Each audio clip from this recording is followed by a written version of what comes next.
She thought it was just a dream the first time it happened. Amara had fallen asleep, like always, book in hand, window open to the wind.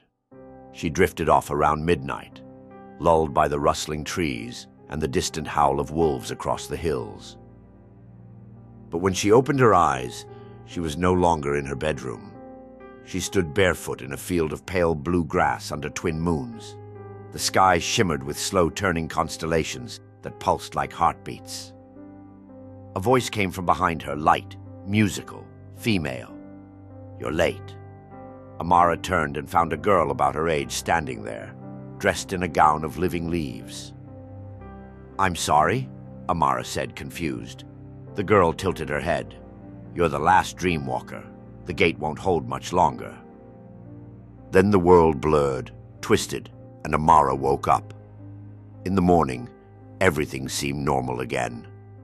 Her small apartment, the rain pattering on the window, her cat Nibbler meowing for food. But a faint scent of lavender and ozone still clung to her hair, and her bare feet were stained blue. She shrugged it off. A vivid dream, nothing more. But it happened again the next night. Each time, she returned to the strange realm Aira, the girl told her, a world hidden between sleep and time.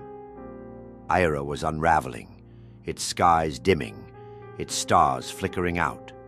Only a dreamwalker could enter through the gate of souls and restore the fading heart of the world, the Ever-Dream Tree. And Amara, by bloodline long forgotten, was the last of them. "Why me?" Amara asked one night, as they sat by a floating lake. Lysa looked at her sadly. "Because you are the first in generations to believe the dream was real." Back in the waking world, Amara began to break. She lost time. Hours vanished.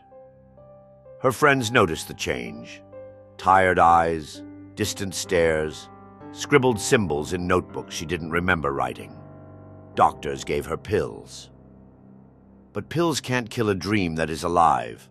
One night she tried not to sleep, afraid of what might happen next.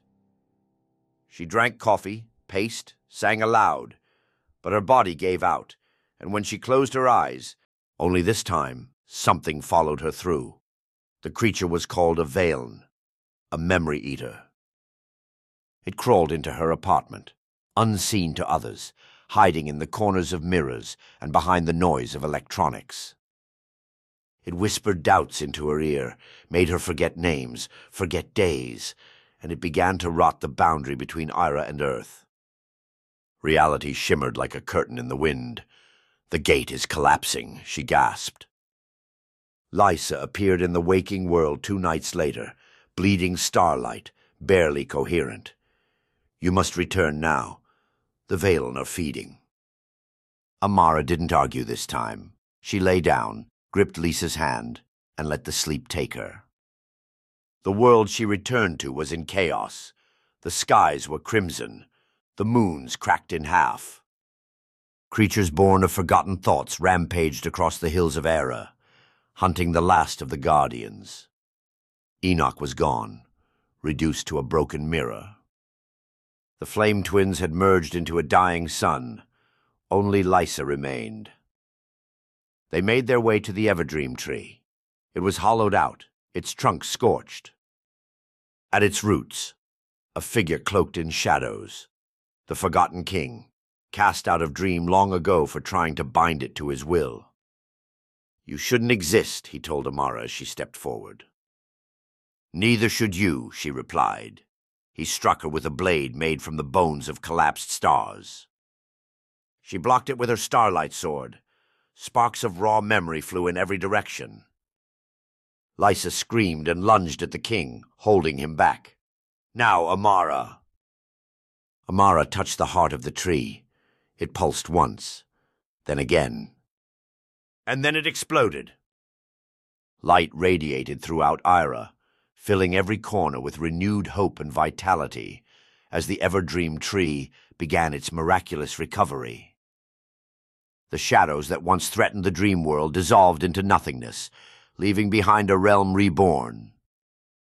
Amara had become a beacon of hope, the last dreamwalker embracing her destiny with newfound purpose. With the ever-dream tree flourishing, the balance between the waking world and dreams was restored, signaling a new beginning for all. The legacy of the dreamwalkers would continue, inspiring future generations to believe in the power of dreams. Together, they would protect the dream realm, ensuring that the magic of Aira would never fade again.